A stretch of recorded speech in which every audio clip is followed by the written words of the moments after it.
नमस्कार दोस्तों, मैं पंकज कुमार फिर से आप सभी का अपने YouTube चैनल में स्वागत करता हूं। जैसा कि दोस्तों हमने पिछले चैप्टर में केंद्र की कार्यपालिका को विस्तृत रूप से अध्ययन किया और उसी के प्रकार से अब हम राज्य की कार्यपालिका को विस्तृत रूप से अध्ययन करेंगे और उसके एक एक पार्ट को देखेंगे क्या है। तो चलिए दोस्तों देखते हैं कि राज्य की कार्यपालिका। राज्य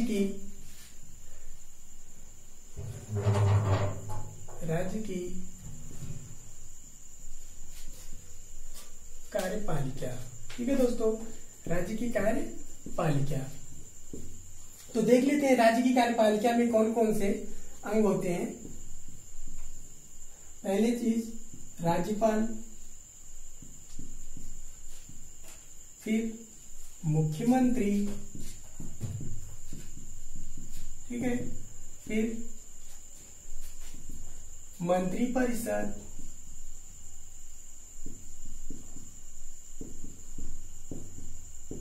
फिर महाधिवक्ता। ठीक है दोस्तों, हमने देखा राज्य की कार्यपालिका में राज्यपाल, मुख्यमंत्री, मंत्रिपरिषद और महाधिवक्ता।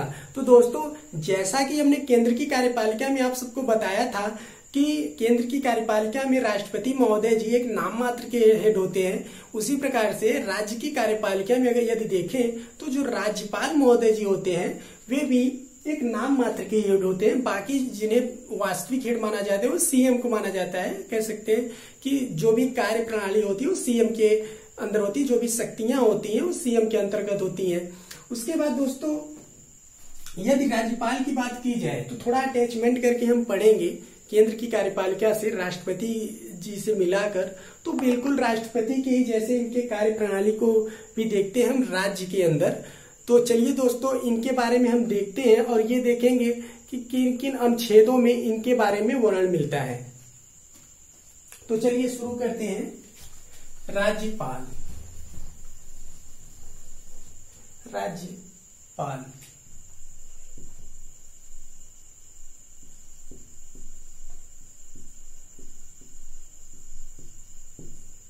तो इनके हम प्रमुख आर्टिकल्स को पहले अध्ययन करेंगे ताकि अगर आर्टिकल याद हो जाते हैं तो बहुत ही इंपॉर्टेंट होते हैं आर्टिकल। दोस्तों परीक्षाओं में अक्सर आर्टिकल को लेकर क्वेश्चन आते हैं, तो आर्टिकल को अगर याद नहीं हो रहे हैं तो एक दो बार आप कॉपी में उसको लिख लीजिए। मैं 100% श्योर कह सकता हूं कि वो आपको याद हो जाएंगे। तो चलिए दोस्तों शुरू करते हैं। पहले इनके प्रमुख आर्टिकल्स को देख लेते हैं। जैसे कि बात करेंगे अनुच्छेद 152, तो 152 पद के बारे में। फिर अनुच्छेद 153 राज्यों के लिए राज्यपाल होंगे, राज्यों के लिए राज्यपाल, ठीक है। फिर अनुच्छेद 154 क्या कहता है, इनकी शक्तियों के बारे में बताता है कि इनकी शक्तियां क्या क्या होंगी, ठीक है। फिर अनुच्छेद 155 इनकी नियुक्ति कैसे होगी, किस प्रक्रिया द्वारा कौन करेगा इनकी नियुक्ति, ठीक है। फिर अनुच्छेद 156 की बात करें तो इनकी कार्यकाल कितने वर्षों का होगा, कार्यकाल। फिर अनुच्छेद 157 की बात करें तो योग्यता क्या होगी इनकी, ठीक है दोस्तों, योग्यता। फिर अनुच्छेद 159 की बात करें तो ये शपथ किसके समक्ष लेंगे, इसके बारे में दिया गया है। फिर अनुच्छेद 161 इन्हें मनोने की शक्ति देता है कि ये मनोनीत करने की शक्ति है, कह सकते हैं कि मनोने या मनोनीत ही कह सकते हैं कि इन्हें मनोनीत करने की शक्ति प्राप्त है। फिर अनुच्छेद आता है, ये दो प्रमुख आर्टिकल्स हैं जो इन्हें विशेष पावर देते हैं, जिन्हें हम लिखेंगे। अनुच्छेद 213 इन्हें अध्यादेश जारी करने की शक्ति प्राप्त है, अध्यादेश, ठीक है। उसके बाद आर्टिकल अनुच्छेद कह सकते हैं कि 333 इन्हें एक एंग्लो इंडियन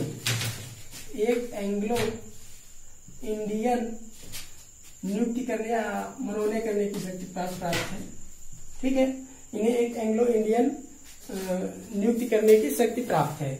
और यहाँ पे 161 दोस्तों, यहाँ पर जो होगा वो इन्हें क्षमादान की शक्ति प्राप्त है। अभी हमें ध्यान आया, इन्हें क्षमादान की शक्ति प्राप्त है। और 333 में एक एंग्लो इंडियन को ये मनोनीत करेंगे।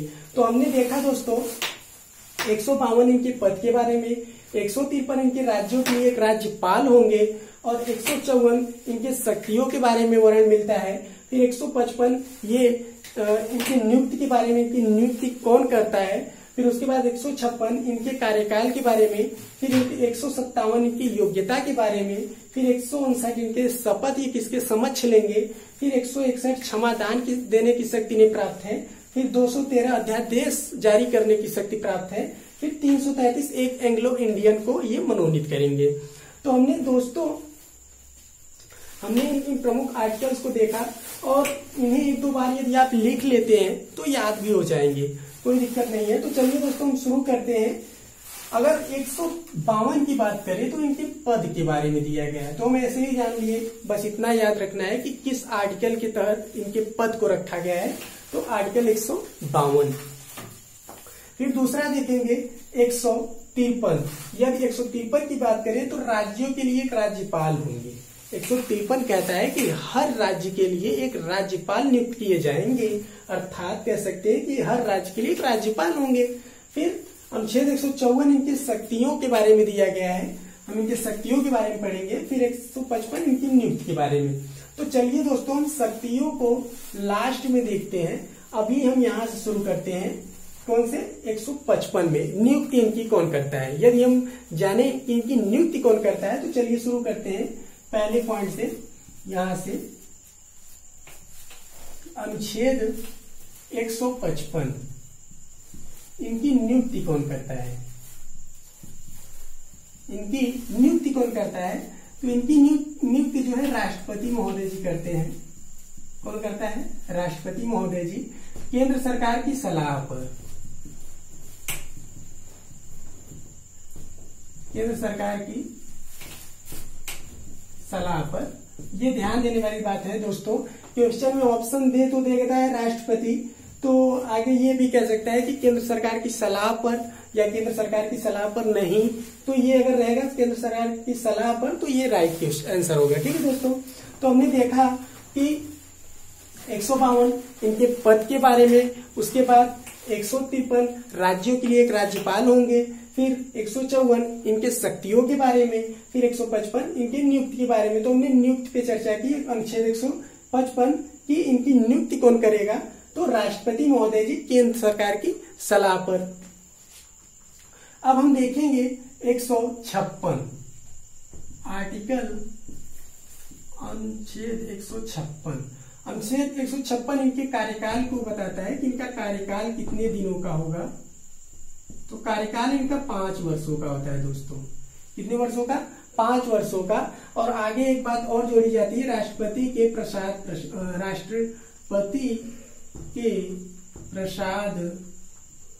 पर्यंत। ये ध्यान देने वाली बात है दोस्तों, 5 वर्षों का तो होता ही है, पर राष्ट्रपति के प्रसाद पर्यंत, जब मतलब कह सकते हैं राष्ट्रपति की इच्छा अनुसार ये पद पर बने रहेंगे। और यहाँ पर इस पॉइंट में अगर बात करें दोस्तों इनकी नियुक्ति के बारे में, केंद्र सरकार की सलाह पर एक बात आपको हम बताएंगे कि कभी कभी क्या होता है कि यदि मान लीजिए कि केंद्र में किसी और का सत्ता है, किसी और पार्टी का सत्ता है, किसी और पार्टी की सरकार है, और राज्य में किसी और पार्टी की सरकार है। फॉर एग्जाम्पल अगर हम देखें तो दिल्ली को ले लेते हैं, जैसे कि वहां पे आम आदमी पार्टी केजरीवाल की सरकार है, अरविंद केजरीवाल। तो अगर वहां पे कह सकते हैं केंद्र सरकार की सलाह पर राष्ट्रपति के द्वारा इनकी नियुक्ति होती है, तो केंद्र सरकार की सलाह तो लेते ही है। तो केंद्र सरकार सलाह किसी मान लीजिए उस व्यक्ति को दे देती है जो बीजेपी का ही कभी मुख्यमंत्री रहा हो, या फिर मान के चलिए बीजेपी के किसी पद से मान लीजिए कैबिनेट मंत्री रहे हों। यदि उन्हें नियुक्त करके भेज दिया जाता है उस राज्य में, दिल्ली में, तो वहां पे क्या होगा कि पार्टी तो दूसरे सरकार की है, क्या जैसे कि अरविंद केजरीवाल की वहां सरकार है और ये पहुंच गए बीजेपी से, तो वहां पे तनावपूर्ण माहौल बन जाता है किसी भी मामले पर कभी खींचातानी कहीं कुछ देखने को मिलता रहता है। तो ये बात ध्यान देंगे कि इसी के कारण जो है केंद्र सरकार की सलाह के पर इनकी नियुक्ति होती है, तो इसी के कारण जो है राज्यों में तनावपूर्ण माहौल बन जाता है राज्यपाल और मुख्यमंत्री के बीच। तो बस अब 156 में हमने कार्यकाल 5 वर्ष देखा राष्ट्रपति के प्रसाद पर्यंत, लेकिन 5 वर्ष के पहले भी इनका ट्रांसफर होता रहता है। जैसे कि अगर अब यहाँ पर फॉर एग्जांपल देखें तो जैसे कि मुख्यमंत्री अभी हमारे यूपी में अगर देखें तो इसके पहले श्री राम नाईक जी थे, और वर्तमान समय में अगर देखें तो श्री राम नाईक का पूर्ण वर्ष हुआ भी नहीं था, उनको ट्रांसफर करके भेज दिया गया। और जो है गुजरात से आनंदीबेन पटेल जो गुजरात की पूर्व मुख्यमंत्री रह चुकी हैं, उन्हें लाकर यहाँ कर दिया गया राज्यपाल के तौर पर, जो कि बीजेपी की एक प्रकार से मान के चलिए सदस्य बीजेपी पार्टी से ही बिलोंग करती हैं। तो उन्हें यूपी का इस समय राज्यपाल बना दिया गया है आनंदीबेन पटेल को। अब हम यहाँ पे हमने देखा इनके कार्यकाल के बारे में, और इनका ट्रांसफर भी होता रहता है। अब हम देखेंगे इनकी योग्यता। अनुच्छेद 157 इनकी योग्यता। ठीक दोस्तों, तो योग्यता हम यहाँ पे इसको रफ कर देते हैं, उसके बाद फिर देखते हैं उधर।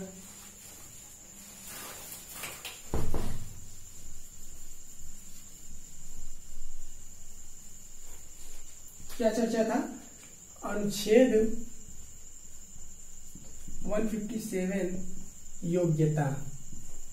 ठीक है दोस्तों, अगर योग्यता की बात करें पहला पॉइंट तो भारत के नागरिकों, हमारे चीज में देखते हैं भारत के नागरिकों। ठीक है, दूसरा किसी लाभ के पद पर, किसी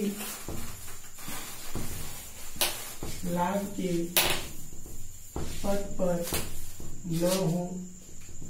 ठीक है, तीसरा 35 वर्ष आयु पूर्ण हो, 35 वर्ष आयु पूरा हो। ठीक है, 35 वर्ष आयु पूरा हो।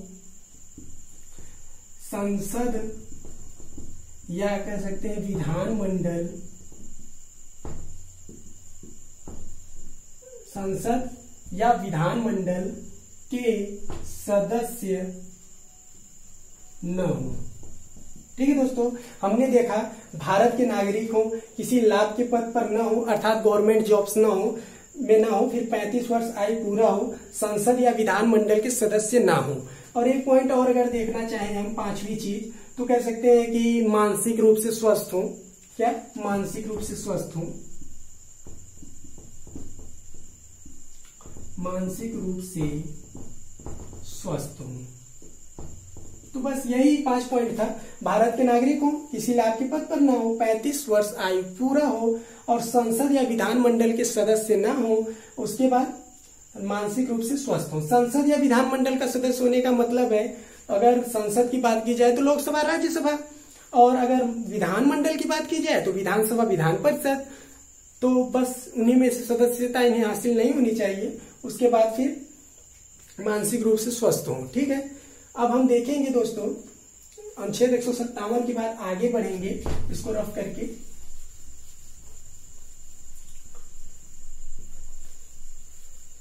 अब आगे बढ़ेंगे हम अनुच्छेद 159। अनुच्छेद 159, अनुच्छेद 159 इनके शपथ के बारे में बताता है कि ये शपथ किसके समक्ष लेंगे। ठीक है, तो ये शपथ जो है हाई कोर्ट के मुख्य न्यायाधीश के समक्ष लेंगे। तो ये जो शपथ लेते हैं हाई कोर्ट के मुख्य न्यायाधीश के समक्ष, अर्थात ये कह सकते हैं उच्च न्यायालय के जो मुख्य न्यायाधीश होंगे उन्हीं के ये समक्ष शपथ लेंगे। अब हम आगे बढ़ेंगे अनुच्छेद 161। ठीक है, अनुच्छेद 161 क्या है? क्षमादान। इन्हें क्षमादान देने की शक्ति प्राप्त है। तो ये क्षमादान जो है दोस्तों, ये मृत्यु दंड पे क्षमादान देने की इन्हें शक्ति नहीं है। मतलब कह सकते हैं कि इन्हें विशेष तौर पे किसी और मामले में, विशेष मामलों में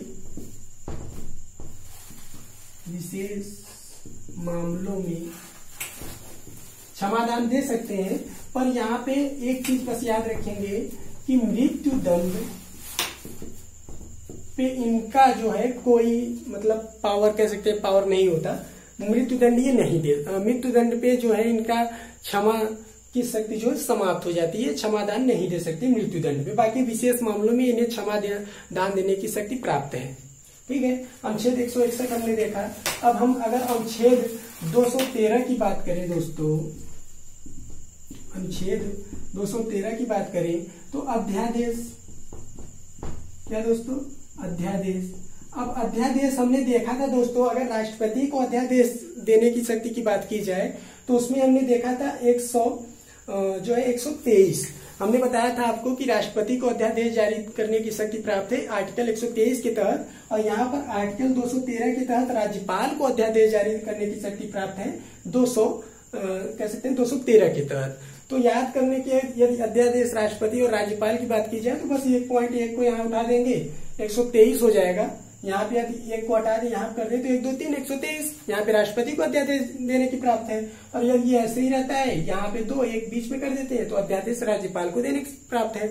अब अध्यादेश का मतलब क्या होता है दोस्तों, यदि मान लीजिए विधानमंडल का सत्र नहीं चल रहा है, ठीक है, तो वहां पे किसी विशेष परिस्थिति में राज्यपाल किसी बिल को लेकर अध्यादेश जारी कर देते हैं और फिर विधानमंडल की पहली बैठक का आयोजन होता है। तो वहां पे क्या होगा, कहा जाएगा इन्हें कि आप 6 सप्ताह के भीतर, 6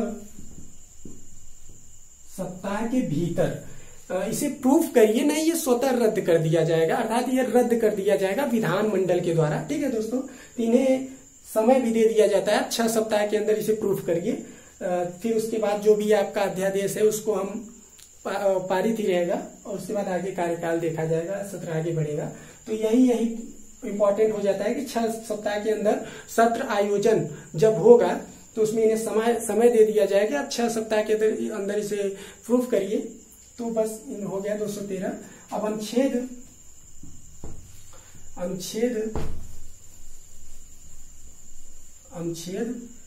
क्या है, 333 333। ठीक है दोस्तों, अनुच्छेद 333 एक एंग्लो इंडियन क्या करते हैं, ये मनोनीत करते हैं, एक एंग्लो इंडियन। ठीक है दोस्तों, एक एंग्लो इंडियन इनके द्वारा मनोनीत किए जाते हैं। अब एंग्लो इंडियन को हमने बताया था आपको, हिंदी में कहते हैं आंग्ल भारतीय, आंग्ल भारतीय। अब आंग्ल भारतीय क्या होते हैं, जैसे कि हमने आपको बताया था अगले चैप्टर्स में कि वे भारतीय जो पहले अंग्रेज थे, अब उन्हें भारतीय नागरिकता दे दी गई, तो वे क्या कहलाते हैं, एंग्लो इंडियन कहलाते हैं। तो यहाँ पे 333 के तहत राज्यपाल को एक एंग्लो इंडियन मनोनीत करने की शक्ति प्राप्त है। तो बस 333 तक हो गया। अब हमने आपको कहा दोस्तों कि हम इन प्रमुख आर्टिकल्स को अध्ययन करने के बाद, हम इनके शक्ति के बारे में पढ़ेंगे जो कि इंपॉर्टेंट है। ठीक है दोस्तों, तो बस अब हम शुरू करेंगे इनके शक्तियों के बारे में। तो चलिए,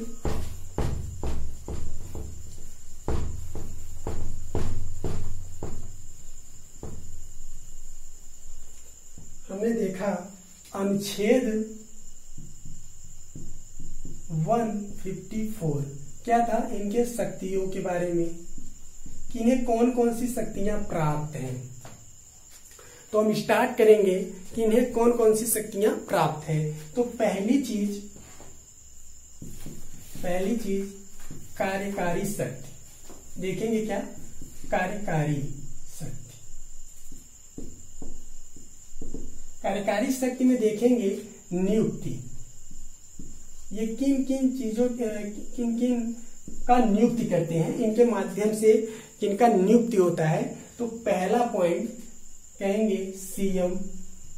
ठीक है, सीएम हमने बताया मुख्यमंत्री, उसके बाद मंत्री परिषद,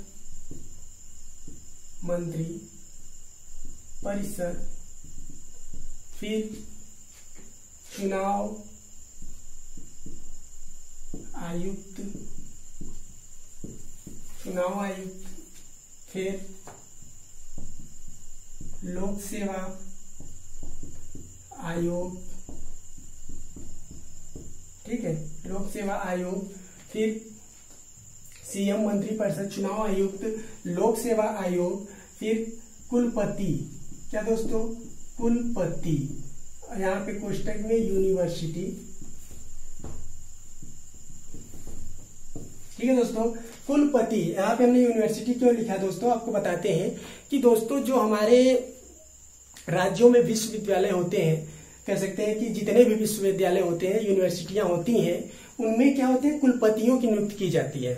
अब उनका कार्य क्या होता है, जैसे कि हम सुनते हैं कि विश्वविद्यालय में चुनाव हुआ, क्या हुआ, विश्वविद्यालय में चुनाव हुआ, तो चुनाव संबंधित और कई बातों पे मतलब कह सकते हैं कि आधी से ज्यादा कार्य प्रणाली जो होती है कुलपतियों के अंडर में होती है। तो उन कुलपतियों की जो नियुक्ति करते हैं वे राज्यपाल महोदय जी करते हैं। और यदि बात की जाए दोस्तों, क्वेश्चन में ये पूछ लिया जाता है कि यूनिवर्सिटी के कुलाधिपति किसे कहा जाता है, यहाँ पे देखते हैं दोस्तों, कुलाधिपति, कुलाधिपति तो वो कौन होते हैं दोस्तों, राज्यपाल होते हैं। कौन होते हैं, राज्यपाल।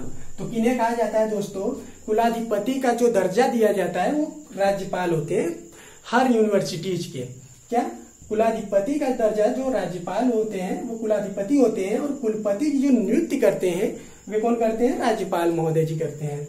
तो हमने दोस्तों यहाँ पे देखा कार्यकारी शक्ति में सीएम की नियुक्ति, मंत्रिपरिषद की, चुनाव आयुक्त की, लोक सेवा आयोग की, कुलपतियों की, उसके बाद कुलाधिपति तो ये खुद होते हैं। उसके बाद फिर आगे थोड़ा सा इसमें देखेंगे जिला जजों की, जिला जजों की, जिला जजों की नियुक्ति भी इन्हीं के द्वारा होती है, राज्यपाल के द्वारा। उसके बाद हाई कोर्ट जजों की यदि बात की जाए दोस्तों, तो यहाँ पे इन्हीं की सलाह पर, बस इतना जान लेते हैं कि हाई कोर्ट के जो मुख्य न्यायाधीश और न्यायाधीश होते हैं वे राज्यपाल के सलाह पर जो है राष्ट्रपति द्वारा क्या कर सकते हैं, यहाँ पे देखेंगे राष्ट्रपति द्वारा,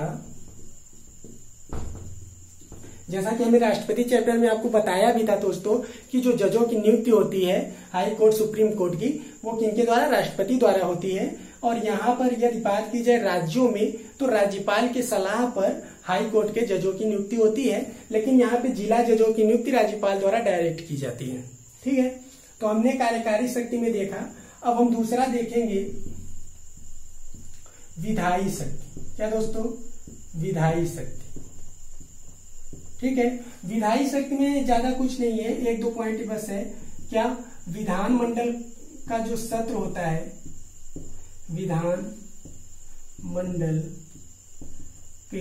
विधानमंडल के सत्र का आयोजन करवाना, सत्र का आयोजन करवाना, आयोजन। ठीक है, फिर दूसरा अगर बात करें विधानमंडल के सत्र का आयोजन करवाना, सत्र को रद्द करना, सत्र को रद्द करना। ठीक है, हमने देखा विधानमंडल के सत्र का आयोजन करवाना, सत्र को रद्द करना। और दोस्तों जो भी बिल होता है, जो भी जैसे बिल कोई हुआ वो पारित हुआ तो इनके हस्ताक्षर होने के बाद ही, जैसे कि बिल कह सकते हैं, बिल पारित, कोई भी बिल पारित होगा तो इनके हस्ताक्षर के बाद ही, क्या, हस्ताक्षर के बाद ही। ठीक है, विधानमंडल में यदि कोई बिल पारित होता है तो इनके हस्ताक्षर के बाद ही, विधानमंडल में यदि कोई भी बिल पारित होता है तो इनके हस्ताक्षर के बाद ही। अब हमने यहाँ पे 3 पॉइंट देखा, विधानमंडल के सत्र का आयोजन करवाना, सत्र को रद्द करना, सत्र को रद्द करना, उसके बाद बिल पारित होगा तो इनके हस्ताक्षर के बाद ही होगा। ठीक है दोस्तों, तो यहाँ पे हमने इनकी इन शक्तियों को देखा। और एक चीज और यहाँ पे है, क्या कहते हैं, 1/6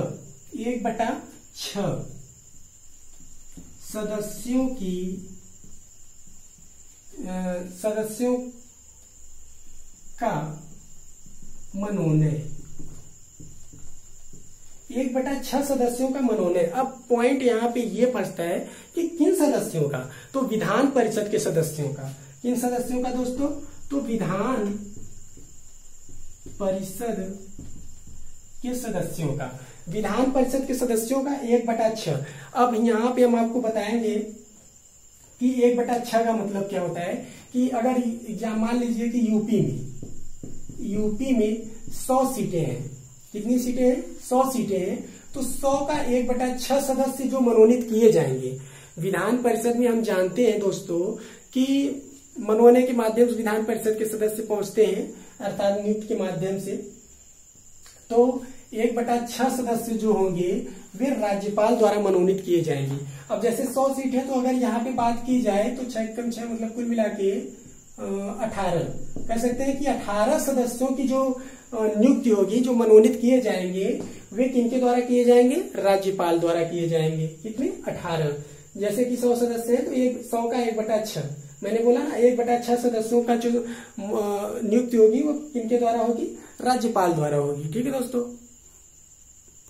तो दोस्तों हमने देखा कि 18 सदस्यों की नियुक्ति इनके द्वारा कर दी जाएगी। अब दोस्तों एक चीज हमने यहाँ पे बताया था कि 333 के तहत इन्हें एक एंग्लो इंडियन, तो वो ध्यान देंगे आप कि 333 आर्टिकल 333 के तहत एक एंग्लो इंडियन चुनने की शक्ति इन्हें प्राप्त है। अब हम आगे बढ़ेंगे।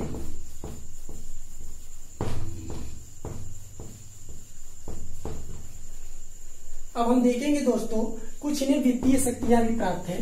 वित्तीय शक्तियों में ज्यादा नहीं, थोड़ा सा बस वित्तीय, तीसरा पॉइंट वित्तीय शक्ति। ठीक दोस्तों, वित्तीय शक्ति में यदि देखें दोस्तों तो पहला पॉइंट क्या होगा? कोई भी धन विधेयक। क्या दोस्तों? कोई भी धन विधेयक इनके मतलब कह सकते हैं कि इनके अनुमति के बाद, कह सकते हैं विधानमंडल में कोई भी धन विधेयक यदि पेश होगा तो इनके अनुमति के बाद ही पेश होगा। ठीक है दोस्तों, इनके अनुमति के बाद ही, सिर्फ धन विधेयक की बात करते हैं कि यदि विधानमंडल में कोई भी धन विधेयक पेश होने को होगा तो इनके अनुमति के बाद ही पेश होगा। तो यहाँ पे हमने देखा बस यही एक पॉइंट कि कोई धन विधेयक यदि विधानमंडल में पेश होता है तो इनकी अनुमति के बाद ही पेश होगा। ठीक है दोस्तों, तो बस ये ध्यान देने वाला धन विधेयक बहुत ही इंपॉर्टेंट होता है दोस्तों। कोई भी धन विधेयक, हमने बताया था कि धन विधेयक अगर इस संसद की बात की जाए, कोई धन विधेयक संसद में पेश होगा तो वो पहले लोकसभा में पेश होगा। लेकिन यहाँ पे एक पॉइंट फंस जाता है कि विधानमंडल में कोई भी धन विधेयक पेश होगा तो राज्यपाल की अनुमति के बाद ही पेश होगा। तो दोस्तों बस यही था। उसके बाद हम अब बात करेंगे कुछ न्यायिक शक्ति की। यदि न्यायिक शक्ति की बात करें, न्यायिक शक्ति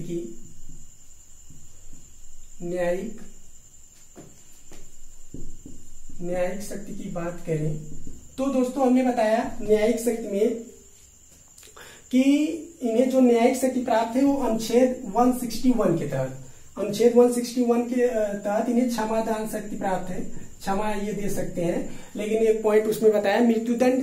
फिर उसके बाद दोस्तों हम थोड़ा सा आगे बढ़ेंगे, देखेंगे कि इन्हें क्या कहते हैं कि कुछ विशेष परिस्थितियों में मान के चलते हैं कि एक आर्टिकल्स में तो वो वर्णन नहीं है, लेकिन इनकी शक्ति के रूप में यदि हम मान के चलें कि इन्हें वीटो पावर भी दिया जाता है। दोस्तों वीटो पावर का मतलब कह सकते हैं कि यदि किसी विशेष परिस्थिति में, मान के चलते हैं यदि किसी विशेष परिस्थिति में कोई भी विधानमंडल की बात करते हैं, कोई भी सरकार अपना बहुमत नहीं हासिल कर पाती है तो क्या करेंगे ये कि सरकार को न्योता देंगे। क्या करेंगे? ये उन सदस्यों को न्योता देंगे अपनी सरकार बनाने के लिए कि आप आइए और अपनी सरकार बनाइए। उसके बाद इनके माध्यम से मुख्यमंत्री की नियुक्ति कर दी जाती है। और उसके बाद इन्हें वीटो पावर की बात ये की थी मैंने अभी, वीटो पावर की। तो वीटो पावर में इन्हें शक्ति प्राप्त है कि यदि मान लीजिए वहां पे इनका स्वविवेक की शक्ति बात करें, स्वविवेक शक्ति की बात करें, यानी स्वविवेक शक्ति की यदि बात करें दोस्तों, तो क्या होता है यदि मान लीजिए कि इनके बस की बात नहीं है, तो यहाँ पे इनका वो नहीं चल पा रहा है, ये वहां पे अपना विवेक नहीं लगा पा रहे हैं, तो ये राष्ट्रपति के पास वो भेज सकते हैं। किसके पास? राष्ट्रपति महोदय जी के पास ये भेज सकते हैं कि आप इसको देखिए, इस पे क्या विचार विमर्श आपका है। तो इन्हें यही है कि अपने पास नहीं रखते, जैसा कि हमने बताया था वीटो पावर में राष्ट्रपति में कि वो अपने पास रख लेते हैं। कोई भी बिल अथवा वो भी होता है, यदि वो पारित होने योग्य नहीं है तो राष्ट्रपति महोदय जी अपने पास रख लेते हैं। लेकिन यहाँ पे क्या होता है कि यदि इनके विवेक से वो काम नहीं हो पा रहा है, वो ये नहीं समझ पा रहे हैं, तो ये क्या करेंगे, राष्ट्रपति महोदय जी के पास भेज देंगे कि आप इस बिल को देखिए, अर्थात इसमें क्या होगा संशोधन। और इसके पहले तो दोस्तों हमने इस चैप्टर को पूरे अच्छे तरीके से अध्ययन किया और मैं आशा करता हूं कि आपको चैप्टर अच्छा लगा होगा। और एक दो बार इस वीडियो को देखिए तो मैं 100% श्योर कह सकता हूं कि आपको तैयार हो जाएगा और परीक्षा में आप अच्छे से क्वेश्चन करके आएंगे। यदि राज्यपाल से क्वेश्चन पूछ लिया जाता है तो आप वो करके आएंगे। तो चलिए दोस्तों, अब हम अगले वीडियो में मिलेंगे। मुख्यमंत्री हमारा चैप्टर होगा मुख्यमंत्री, और मुख्यमंत्री के बारे में हम विस्तृत रूप से जानेंगे। फिर उसके बाद आएंगे हमारे मंत्रिपरिषद, फिर महाधिवक्ता। तो दोस्तों महाधिवक्ता में हमें कुछ पढ़ना नहीं है ज्यादा, उसमें क्या है ना कि हमने महान्यायवादी आपको पढ़ाया है, तो उससे अगर हम उससे अटैच कर लेते हैं कि महान्यायवादी और महाधिवक्ता, तो जो काम महान्यायवादी का केंद्र में होता है वही काम जो है महाधिवक्ता का राज्य में होता है। तो उसमें ज्यादा कुछ पढ़ने को नहीं है, आप महान्यायवादी चैप्टर को देख लीजिए, एक दो बार क्लियर हो जाएगा। जो काम वहां केंद्र में होता है उनका, वही महाधिवक्ता जो चुने जाएंगे उनका काम राज्य में होता है। तो चलिए दोस्तों, हम आपसे अलविदा लेते हैं, फिर अगले चैप्टर में मिलेंगे मुख्यमंत्री चैप्टर्स को लेकर। तो चलते हैं, जय हिंद।